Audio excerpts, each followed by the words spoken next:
সুপ্রিয় দর্শক, আমি এসেছি যশোর আদ্দিন সকিনা মেডিকেল কলেজের মাঠে। অর্থাৎ এই মাঠেই কিন্তু 3 দিনব্যাপী তাফসিরুল কোরআন মাহফিলের আয়োজন করা হয়েছে 1, 2, 3 জানুয়ারি। অর্থাৎ এই যে আমার পিছনে যে মঞ্চটি দেখতে পাচ্ছেন, এই মঞ্চেই কিন্তু 1, 2, 3 অর্থাৎ 3 তারিখে কিন্তু আলহাজ মিজানুর রহমান আজহারি এখানে ইসলামিক আলোচনা করবেন।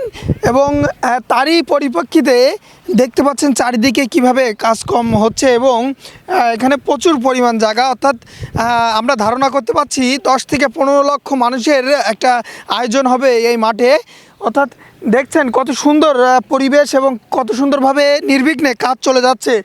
আমি যদি আপনাকে দেখাই, দেখুন কত সুন্দরভাবে স্টেজে কাজ হচ্ছে এবং এখানে দিনরাত 24 ঘন্টা শ্রমিকরা কাজ করে যাচ্ছেন এবং অলরেডি কাজ চলছে। অর্থাৎ হাতে আর অল্প কিছুদিন সময় আছে, এই সময়ের মধ্যে কিন্তু এগুলো কমপ্লিট করতে হবে। তো আপনাদেরকে দেখাবো যে আলহাজ মিজানুর রহমান আজহারি সাহেবের মঞ্চ এবং এর টোটাল জায়গা। দর্শক, এটি কিন্তু দেখতে পাচ্ছেন আপনি মাঠ। অর্থাৎ একটা হেলিপ্যাড রয়েছে, তো হেলিপ্যাডটা কই? কোন জায়গায়? না বিল্ডিং এর পরে না বিল্ডিং পয়েন্ট নেই, নিচে নিচে।